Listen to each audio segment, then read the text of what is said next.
Hello friends, कैसे हैं आप लोग? सबको मेरा जय भीम, नमो बुद्धाय।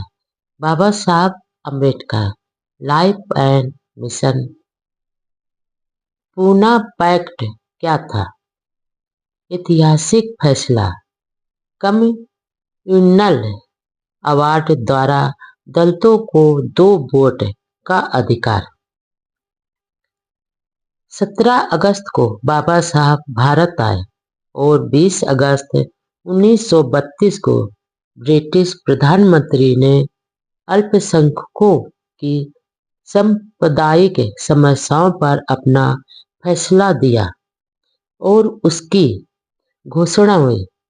भारतीय संविधान के इतिहास में यह निर्णय कम्युनल अवार्ड के नाम से जाना जाता है। इस अवार्ड के तहत दलित वर्ग के लिए प्रांतीय सभाओं में अलग से सुरक्षित सीटें स्वीकृत की गई तथा दलित वर्ग के लोगों को 2 वोट देने का अधिकार मिला। 2 में से 1 वोट का अधिकार अपने दलित वर्ग का प्रतिनिधि चुनने के लिए, तथा दूसरा वोट का अधिकार समान चुनाव क्षेत्र से समान प्रतिनिधि चुनने के लिए मिला। यह अधिकार भी मिला कि दलित स्वतंत्रता के साथ कहीं भी चुनाव में उम्मीदवार बन सकते हैं। पृथक निर्वाचन के अनुसार दलितों के डबल वोट देने का अधिकार मिला, यानी चुनाव में अपने प्रतिनिधियों को खुद के वोट से चुनना तथा समान प्रतिनिधियों के चुनाव में भी वोट देना। यह अधिकार मिलना डॉक्टर अंबेडकर जी की भी भारी जीत थी। इस अवार्ड में दलितों के अलावा मुसलमानों, सिखों, यूरोपियनों तथा ईसाइयों को भी पृथक से वोट देने का अधिकार मिला था।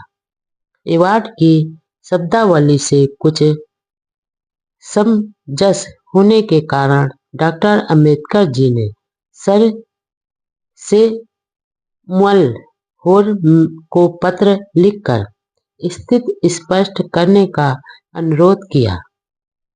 कम्युनल अवार्ड की घोषणा से भारत के राजनीतिक माहौल में तूफान आ गया। इससे हिंदुओं को इसलिए भारी डर था क्योंकि इससे वे अल्पसंख्यक हो जाते। इसलिए अवार्ड का भारत के अखबारों व जनता ने निंदा कर विरोध किया।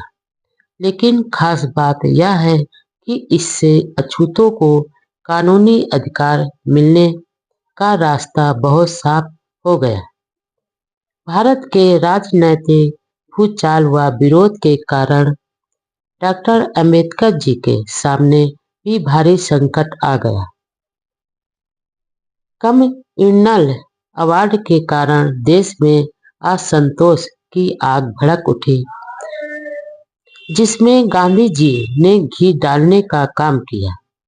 दूसरी ओर गोलमेज सम्मेलन से लौटने के बाद 4 जनवरी को ही कांग्रेस के कई नेताओं के बाद गांधी जी को भी गिरफ्तार किया जा चुका था और उन्हें यरवदा जेल पूना में रखा गया। गिरफ्तारी के बावजूद भी वह करोड़ों अछूतों को हिंदुओं के बाड़े में रखना चाहते थे। गांधी जी को जब कम्युनल अवार्ड का पता चला तो उन्होंने जेल से ही ब्रिटिश प्रधानमंत्री को सूचित किया कि अछूतों के लिए पृथक प्रतिनिधित्व के खिलाफ वह 20 सितंबर 1932 से जेल में अमर अनशन व्रत शुरू कर देंगे। वह चाहते थे कि अछूतों को हिंदुओं से अलग न रखा जाए क्योंकि वे हिंदू समाज के आवश्यक अंग हैं। गांधी जी तो जेल से मार्च में ही ब्रिटिश सरकार को लिख चुके थे कि यदि अछूतों को पृथक निर्वाचन का अधिकार दिया तो वे उसका पुरजोर विरोध करेंगे। उन्होंने घोषणा के बाद कहा कि कम्युनल अवार्ड से हिंदू समाज व धर्म हमेशा के लिए दो भागों में बट जाएगा, इसलिए घोषणा रद्द हो, अन्यथा वह इसके विरोध में जान की बाजी लगा देंगे। दूसरी ओर डॉक्टर अंबेडकर जी ने स्पष्ट किया कि पृथक निर्वाचन का यह मतलब नहीं है कि अछूत हिंदू समाज व धर्म से पृथक हो रहे, बल्कि यह तो एक राजनीतिक व्यवस्था है। डॉक्टर अंबेडकर जी का कहना था कि नैतिक व तार्किक दृष्टि से गांधी जी का आमरण अनशन का फैसला कतई उचित नहीं है, क्योंकि वे गोलमेज सम्मेलन के समापन से ठीक पहले सभी डेलीगेट्स पूर्व ब्रिटिश प्रधानमंत्री को बाकायदा प्रार्थना पत्र पर हस्ताक्षर कर फैसले का अधिकार दे चुके थे। डॉक्टर अंबेडकर जी को आश्चर्य भी हो रहा था कि गांधी जी अपने वचन को तोड़ रहे हैं, और यह भी कि गांधी ने ईसाइयों और मुसलमानों को उसी कम्युनल अवार्ड में दिए पृथक निर्वाचन के अधिकार के खिलाफ एक शब्द बोलना तो दूर, उल्टा उससे सहमत जताए। अब अछूतों के अधिकारों के खिलाफ अपने प्राण देने के लिए उतारू हो गए। दरअसल यह उनकी भारी राजनैतिक हार के कारण पैदा हुई हताशा थी, जिसके कारण वे आमरण अनशन के लिए तैयार हो गए। महात्मा गांधी का पूना की यरवदा जेल में आमरण अनशन। गांधी जी के आमरण अनशन के फैसले से भारत की राजनीति में हाहाकार मच गया। देश में गांधी जी की छवि महात्मा जैसी थी, इसलिए यह स्वाभाविक था। सभी को महात्मा जी के जान की चिंता हो रही थी, लेकिन करोड़ों अछूतों को इंसानियत का दर्जा दिलाने की चिंता किसी को नहीं थी। इधर गांधी जी के अनुयायी हिंदुओं से आग्रह कर रहे थे कि वे राष्ट्रवाद और देशभक्ति के नाम पर संगठित हो जाएं। सारे देश में चिंता हो गई। गांधी जी के प्राण बचाने के लिए नेताओं में भाग दौड़ शुरू हो गई, क्योंकि उनके महात्मा के प्राणों का बड़ा महत्व था। मदन मोहन मालवीय ने शिमला में यह घोषणा की कि गतिरोध को दूर करने के लिए 19 सितंबर 1932 को बंबई में बैठक करेंगे, और इस बैठक की सूचना तार द्वारा डॉक्टर अंबेडकर जी को भी दी गई, क्योंकि डॉक्टर अंबेडकर जी को विश्वास में लिए बिना महात्मा जी के प्राणों की रक्षा संभव नहीं थी। इसलिए सारे देश की नजरें डॉक्टर अंबेडकर जी की ओर लग गई कि अछूतों के नेता डॉक्टर अंबेडकर जी से जुड़े इस भावनात्मक मुद्दे पर डॉक्टर अंबेडकर जी का क्या रुख अपनाते हैं। यह ताज्जुब की बात थी कि जिस व्यक्ति को गांधी और उनके अनुयायी अछूतों का नेता मानने को तैयार नहीं थे, और जब अछूतों को उनको हक मिल गया तो उसे रद्द करवाने या कोई अन्य विकल्प खोजने के लिए डॉक्टर अंबेडकर जी को दलितों का नेता मान लिया।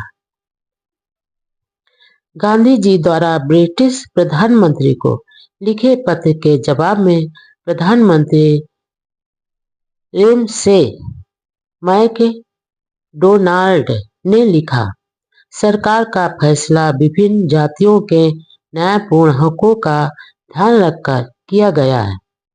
वह उस समय तक बदला नहीं जा सकता जब तक सभी अल्पसंख्यक वर्ग के प्रतिनिधि आपस में समझौता करके कोई ठोस योजना पेश न करें। जैसे कि फैसले के साथ ही ऐलान कर दिया है, प्रधानमंत्री ने गांधी जी को आगे लिखा, अछूत समाज के लिए ब्रिटिश सरकार ने जो फैसला किया है उसके बारे में आपको गलतफहमी हुई है।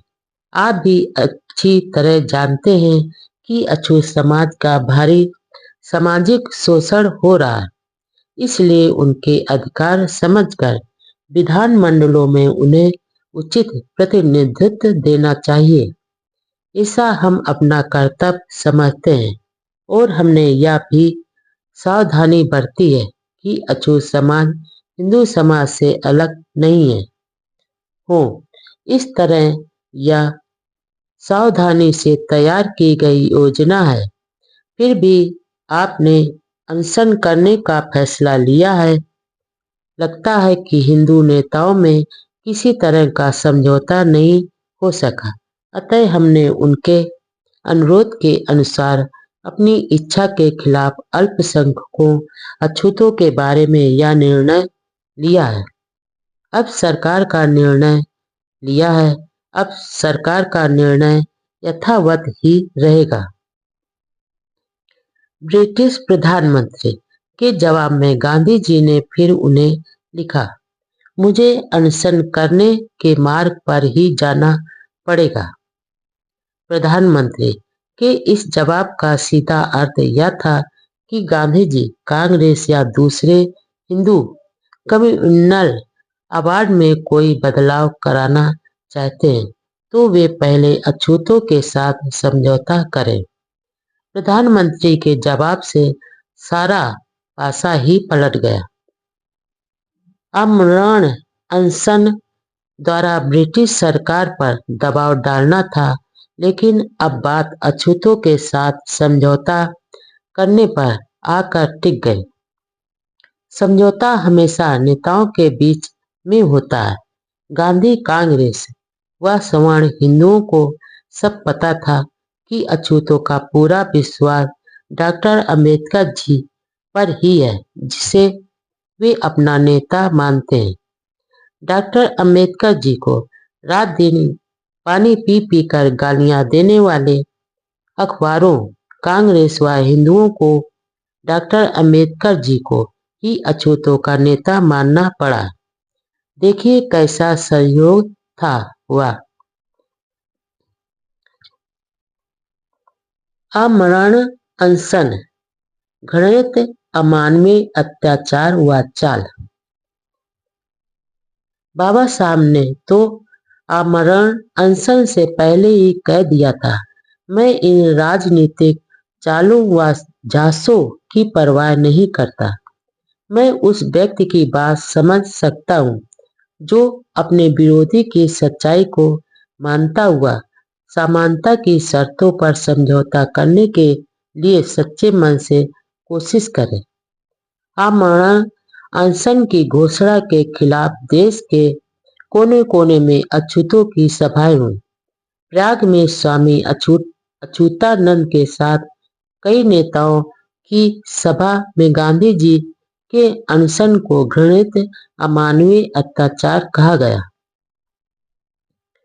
सभापति स्वामी अच्युतानंद ने कहा, गांधी जी का यह घातक कदम अछूतों के राजनीतिक अधिकारों के उग रहे पौधे को जड़ से उखाड़ फेंकने की ओछी हरकत और अछूतों पर अमानवीय अत्याचार है। हम किसी भी दशा में संयुक्त निर्वाचन प्रणाली को स्वीकार नहीं करते हैं। हिंदू लोग नासिक सत्याग्रह के समय कहाँ थे, जो अब अपने देवी देवताओं के मंदिरों को अछूतों के लिए खोलने के ढोंग रचे गए हैं। यदि हिंदू वास्तव में अछूतों के अपना समझते हैं तो लोकल बोर्डों में उनके लिए कुछ सीटें सुरक्षित क्यों नहीं कराते हैं।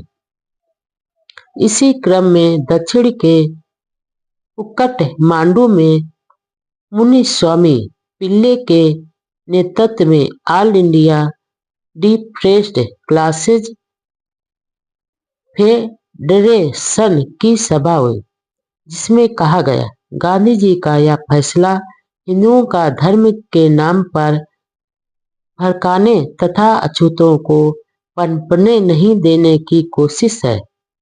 राजनीति में धर्म को फंसाकर गांधी जी ने घोर अपराध किया। संयुक्त निर्वाचन प्रणाली अछूतों को तबाह कर देगी।